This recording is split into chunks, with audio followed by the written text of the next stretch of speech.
Welcome to new week video. क्या आप लोगों ने कभी सोचा था कि बुलेट ट्रेन की मदद से हम चांद और मंगल का भी सफर कर पाएंगे? अब ये चीज पॉसिबल हो जाएगी। कैसे, चलिए जानते हैं।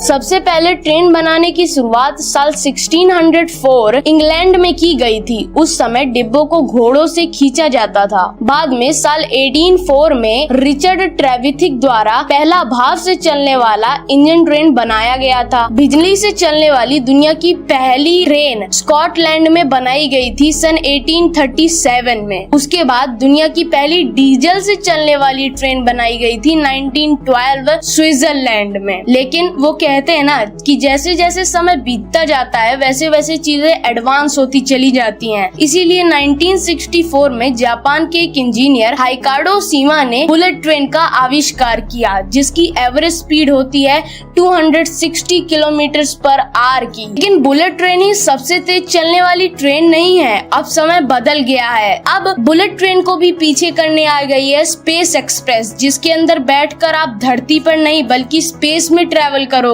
चांद और मंगल पर घूम सकोगे। लेकिन ये चीज जितनी आसान लगती है वो उतनी ज्यादा मुश्किल है। कैसे, आइए जानते हैं।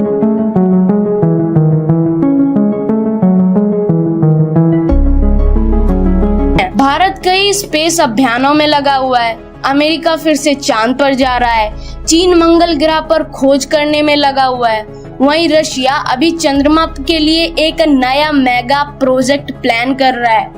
इसी बीच जापान ने कुछ ऐसा कहा है जिसको सुनकर सभी लोग हैरान हो गए हैं, क्योंकि अब जापान ने ये ठान लिया है कि वो बुलेट ट्रेन की मदद से लोगों को धरती से चंद्रमा और चंद्रमा से लेकर मंगल तक की सैर कराएगा। पर ये चीज पॉसिबल कैसे होगी, चलिए देखते हैं। चांद की धरती से दूरी होती है 3,84,400 किलोमीटर और एक बुलेट ट्रेन की एवरेज स्पीड होती है 260 किलोमीटर पर आवर की, जिसकी वजह से सिर्फ हमें चांद तक ही पहुँचने में बहुत ज्यादा टाइम लग जाएगा।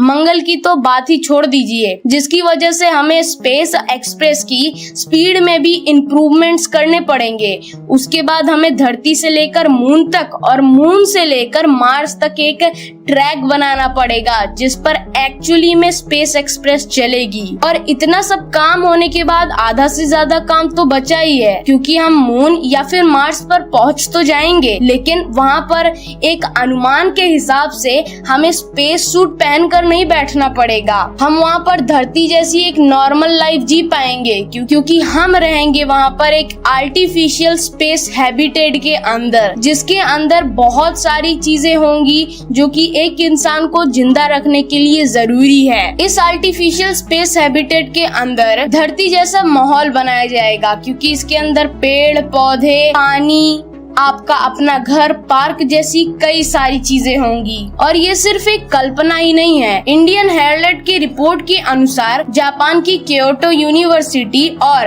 कमीमा कंस्ट्रक्शन ने मिलकर ये योजना बनाई है और इस पर काम भी शुरू कर दिया है। और इस काम को पूरा होने में लगभग 100 साल का वक्त लग जाएगा। अब बात करते हैं आर्टिफिशियल स्पेस हैबिटेट के बारे में, जिसके अंदर हम रहेंगे, तो क्यों ना उसके बारे में कुछ अननोन थिंग्स को जान लिया जाए। नंबर 1, चांद पे बनने वाली कॉलोनी का नाम ल्यूनन ग्लास होगा। नंबर 2, मंगल पर बनने वाली कॉलोनी का नाम मार्स ग्लास होगा। नंबर 3, कॉलोनी एक कोन की तरह होगी जिसमें आर्टिफिशियल ग्रेविटी हो। नंबर 4, कॉलोनी में पब्लिक ट्रांसपोर्ट की भी सुविधा होगी। नंबर 5, इसके अंदर हरे भरे पेड़ होंगे, नदी होंगी, पानी वगैरह सब कुछ होगा। नंबर 6, एक इमारत की लंबाई 1300 फीट होगी। 2050 तक इसका प्रोटोटाइप तैयार होगा। फाइनली इसको तैयार होने में 100 साल का भी वक्त लग सकता है। अब दुनिया जापान के इस प्रोजेक्ट पर ऐसे ही भरोसा नहीं कर रही।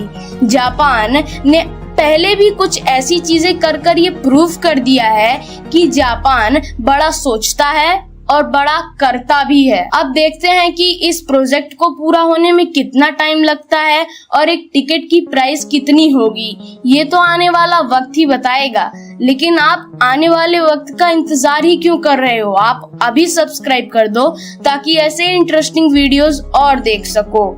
तो मिलता हूँ मैं आपसे किसी और नए वीडियो में किसी और नए टॉपिक के साथ।